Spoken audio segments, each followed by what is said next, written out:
Para finalizar o mês do Outubro Rosa, estamos aqui com meu amigo, um médico cirurgião, especialista em mastologia e nutrologia, Marcelo Ferreira. Seja bem-vindo. Obrigado pelo convite, Vanessa.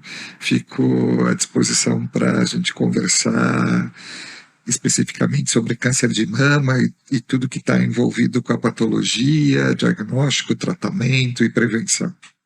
O que é câncer de mama?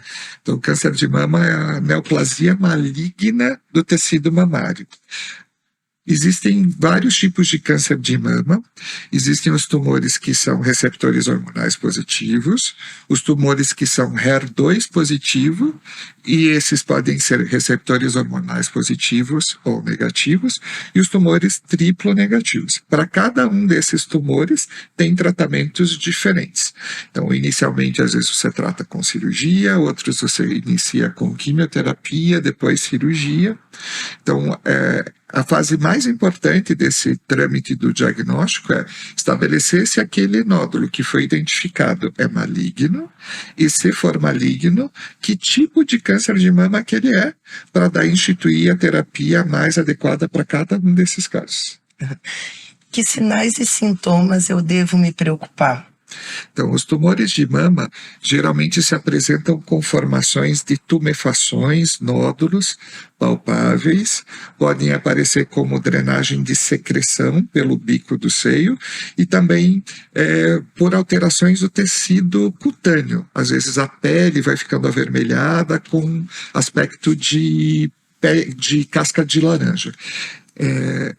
E a maior parte dos tumores, quando são diagnosticados precocemente, são através de exames de rotina. Então, esses exames que são de rotina é para fazer diagnóstico precoce de câncer de mama. Fazer exame não é para prevenir câncer de mama, é para a gente diagnosticar precocemente e tratar os tumores de forma mais curativa e com menos sequelas. Qual que é a frequência que eu tenho que fazer o exame de rotina ou com que idade que eu começo? A gente define esse padrão de segmento pelo histórico familiar. Então, quando uma paciente ela tem um histórico familiar de câncer de mama, mulheres com menos de 50 anos ou com câncer de mama bilateral ou com tumores diferentes diagnosticados antes dos 50 anos, a gente já começa o rastreamento em torno dos 30 anos, a gente já começa a fazer os exames de rotina. A princípio a gente começa para a população em geral em torno dos 40 anos de idade, a gente faz mamografia e ecografia de mamas. A mamografia é estabelecida pela Organização Mundial da Saúde como exame de rastreio para todas as mulheres, porque ele pode ser realizado por um técnico e as imagens podem ser analisadas à distância por qualquer médico. Então, para oferecer o diagnóstico a todas as mulheres, a indicação principal é de você fazer a mamografia. Para as mulheres em idade reprodutiva, a mama é muito densa, então nódulos podem passar despercebidos na mamografia. Então a ecografia é o melhor exame para fazer nas mulheres em idade reprodutiva e a gente associa com a mamografia. Quando a gente tem alguma dúvida diagnóstica, geralmente a gente faz ressonância de mamas, que não é acessível a grande parte das mulheres. É acessível basicamente, principalmente para as mulheres que têm acesso à saúde privada, para fazer esse detalhamento. E quando você tem alguma dúvida diagnóstica e você identifica alguma lesão suspeita, radiologicamente você vai fazer uma punção, que é um procedimento minimamente invasivo para fazer o diagnóstico dessas lesões que possam ser suspeitas. O mais frequente, acho que de nódulo, é fibroadenoma. Os tumores mais frequentemente diagnosticados são os fibroadenomas, são o tumor benigno mais comuns. Existem outros tumores benignos, amartomas, ou alterações fibroadenomatoides, esclerose nodular. Existem várias alterações benignas na mama que podem confundir e podem estabelecer esse diagnóstico. A gente acaba estabelecendo o diagnóstico diferencial entre as lesões malignas e essas lesões benignas. O fato de você ter um nódulo benigno ou fibroadenoma não aumenta o risco de você ter câncer de mama. Porque muitas mulheres pensam que se tem um nódulo benigno, que ela tem um risco de ter um câncer, um nódulo maligno. Essa correlação não existe. Existem alterações, nódulos que são de potencial maligno incerto. Essas alterações, quando são diagnosticadas nas biópsias, elas são um preditor de risco ao longo da vida de ter uma neoplasia. Não necessariamente na área que você biopsiou, porque geralmente você vai ressecar essa área, mas ao longo da vida você estabelece que existe um maior risco para câncer de mama. Eu pergunto porque eu já tive fibroadenoma, acompanho 2 nódulos com o Marcelo, né? Então, se você encontrou alguma alteração, a princípio, primeiro converse com o médico antes de ficar preocupado.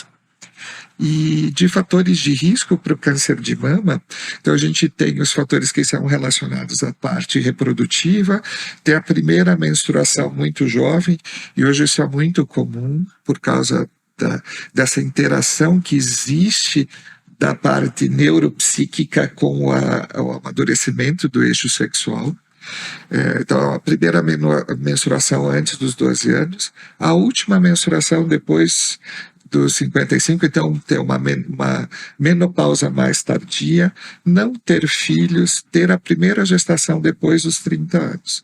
Então, esses fatores gerais são de risco para a população em geral. História familiar de câncer de mama é um grande fator de risco, obesidade, sedentarismo, tabagismo, e as doenças neuropsíquicas também possam ter algum tipo de relação com a condição de maior risco de ter câncer de mama também. Sim. A depressão, a ansiedade, eles são relacionados indiretamente, então não é um fator de risco direto. Os estudos mostram que, por exemplo, pessoas que têm transtornos depressivos, transtornos de ansiedade, eles são mais sedentários, eles têm uma obesidade e também, né, um estilo de vida não saudável, que daí entra no fator de risco para o câncer de mama.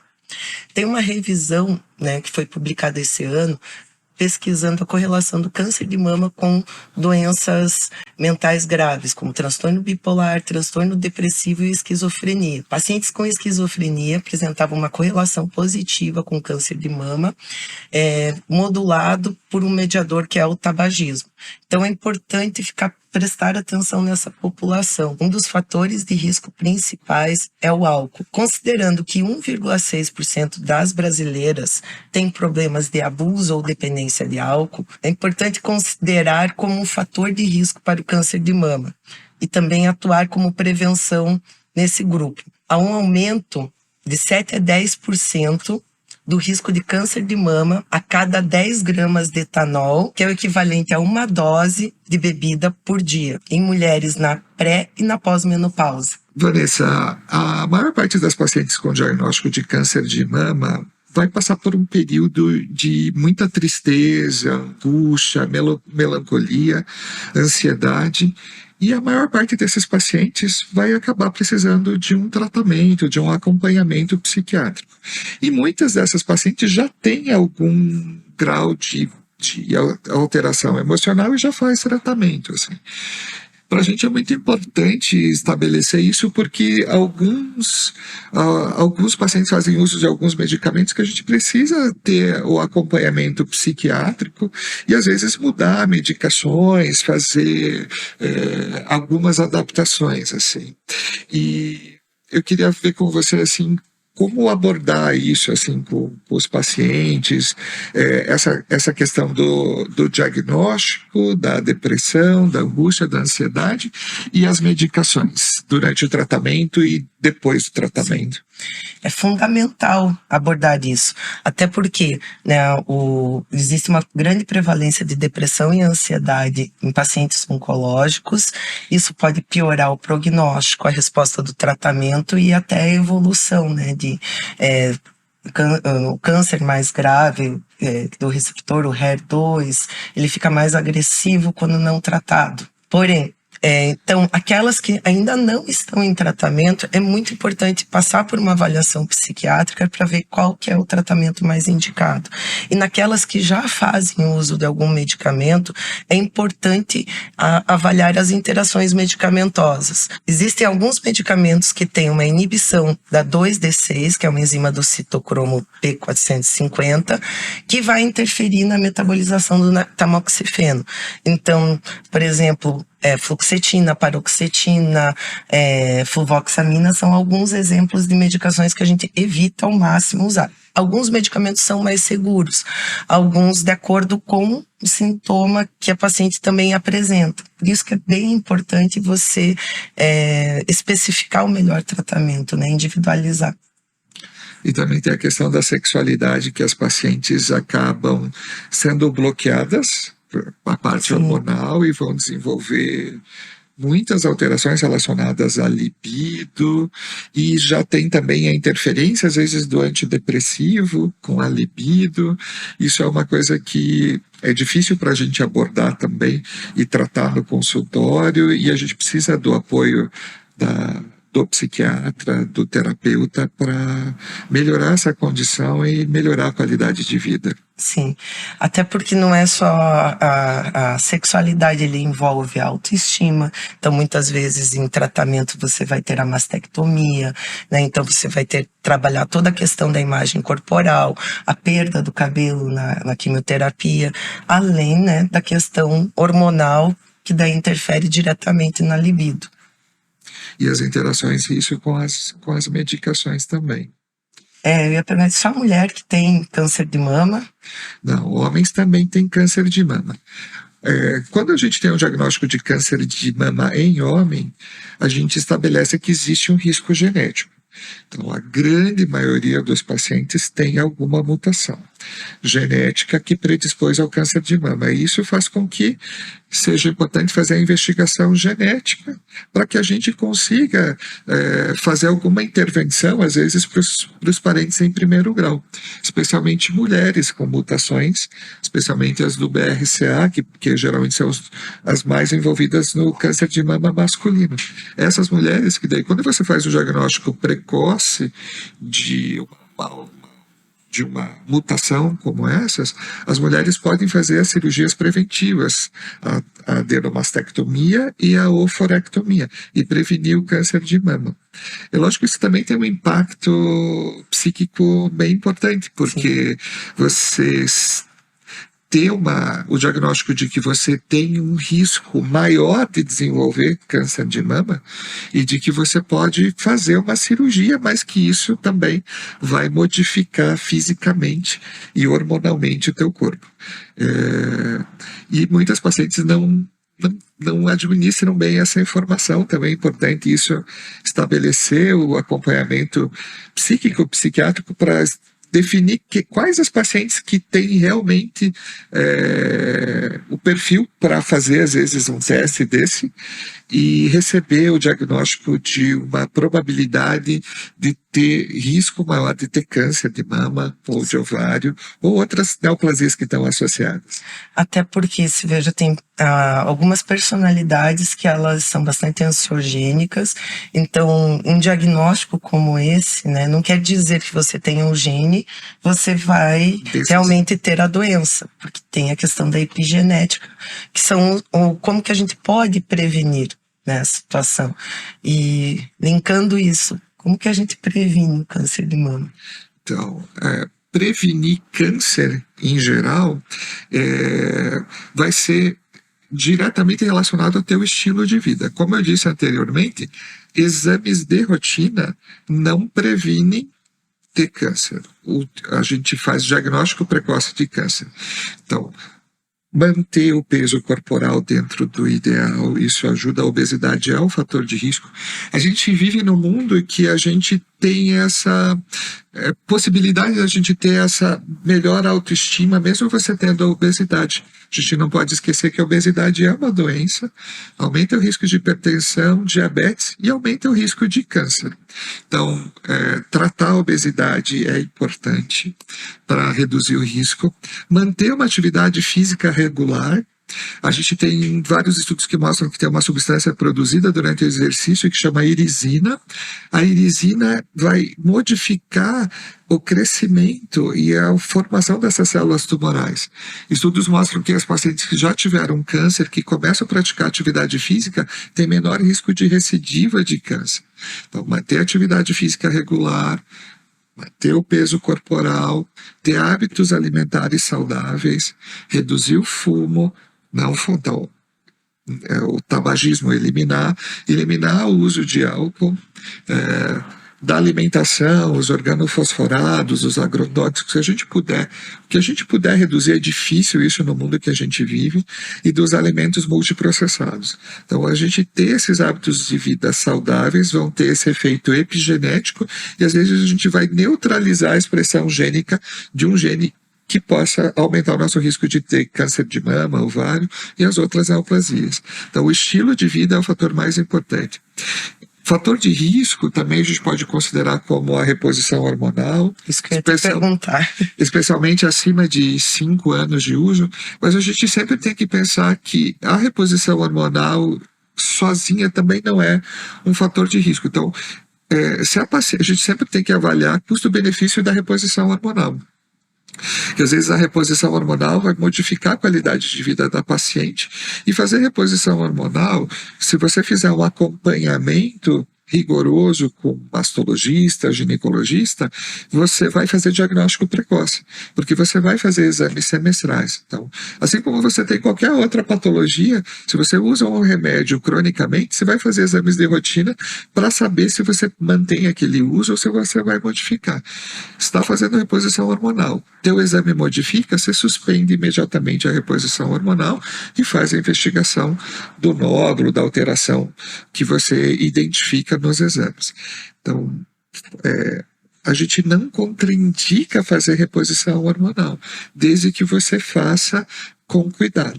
Claro, se você tem um histórico familiar de câncer de mama, de ovário ou de outras neoplasias, muito significativo, e tem outros fatores de risco, é lógico que a gente vai indicar uma reposição hormonal com muitas ressalvas, mas colocando sempre na balança custo-benefício em relação à qualidade de vida.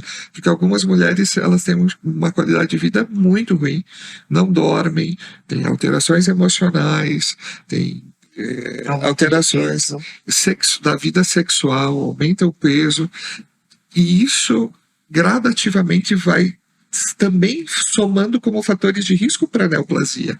Então, a reposição hormonal às vezes vai melhorar tanto a qualidade de vida, que a mulher vai fazer exercício, se alimentar melhor, dormir bem, ter uma atividade sexual saudável, e isso vai ser em contraponto com os outros fatores negativos da privação hormonal.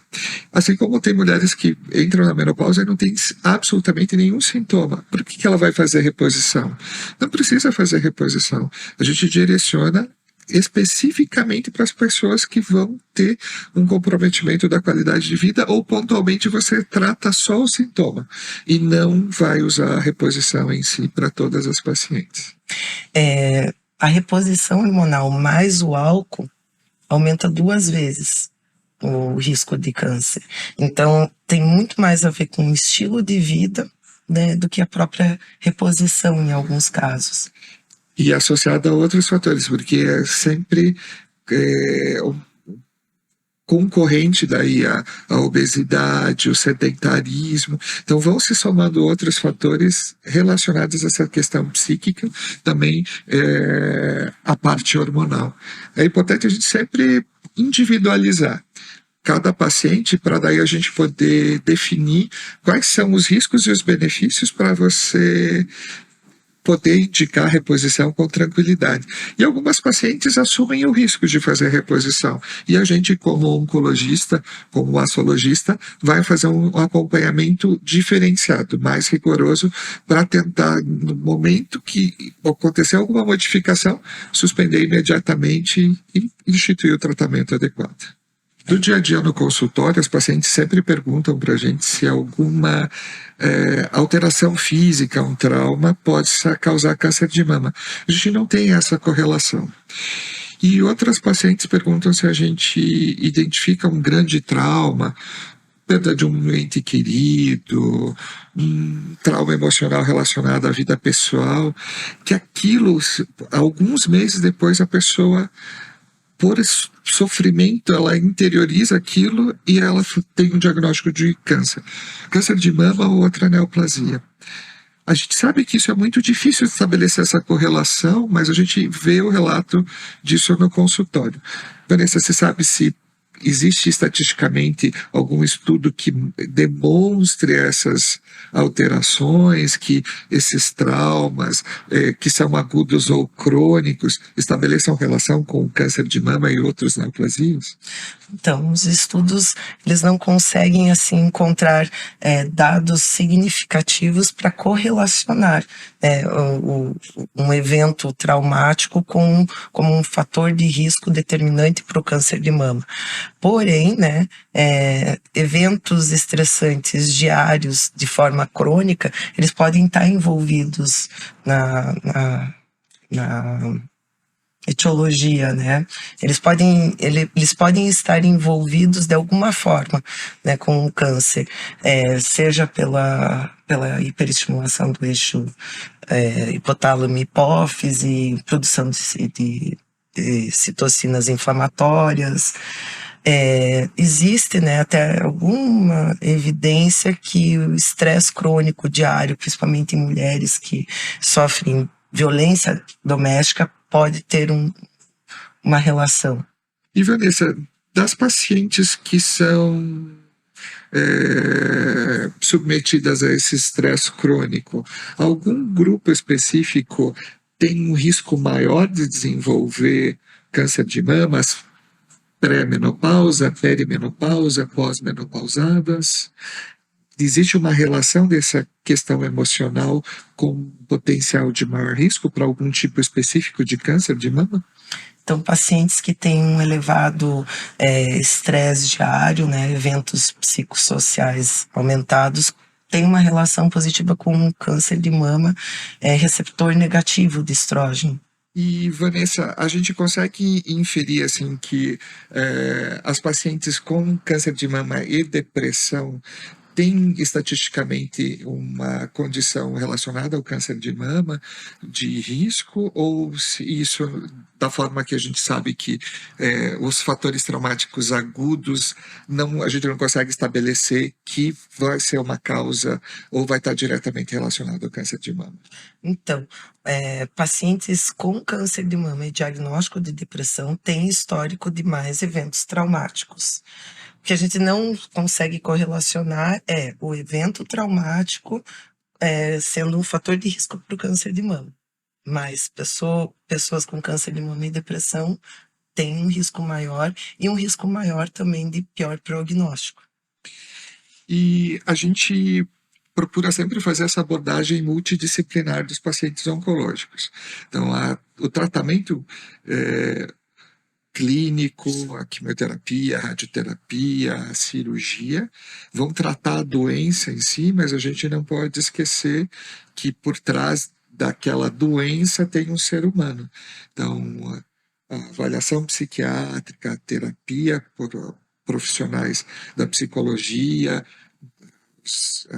o auxílio relacionado à nutrição, mudanças de hábitos de vida, da alimentação e a reabilitação com a parte fisioterápica e também as alterações anatômicas relacionadas à mutilação.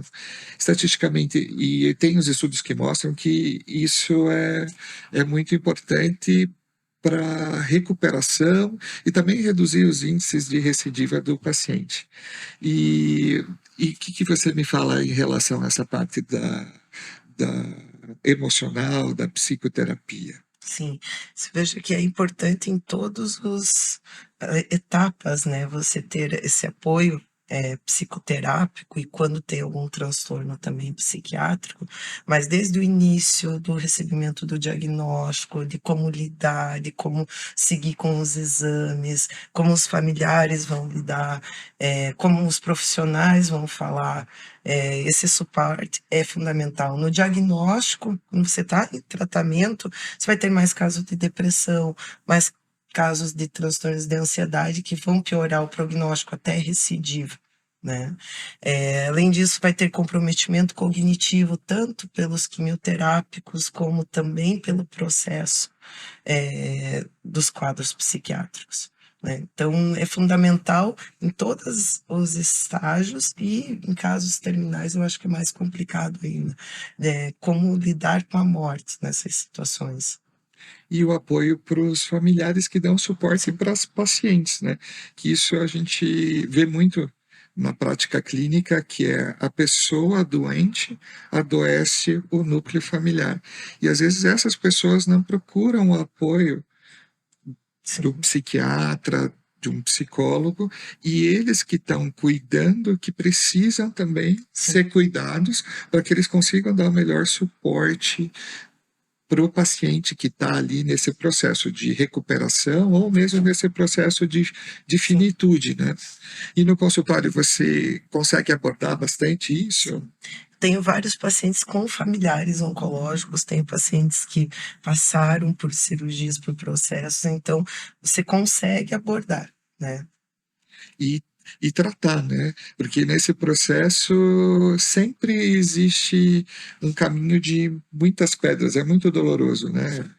Desde o início do diagnóstico e mesmo depois desse processo de reabilitação, muitos relacionamentos terminam, que a gente vê muito isso no consultório, das pacientes que passam por todo esse processo e acabam, no meio desse processo, envolvendo a parte emocional e as questões próprias físicas e acabam tendo sofrimentos cumulativos relacionados à doença e às vezes um relacionamento que já estava comprometido e acaba finalizando isso e mistura isso. É muito difícil, né? Afeta toda a dinâmica familiar, né? Obrigada, meu amigo, por vir aqui, deixar tua família no sábado. Obrigado, Vanessa. Para mim é sempre um prazer, é um carinho imenso que eu tenho por você.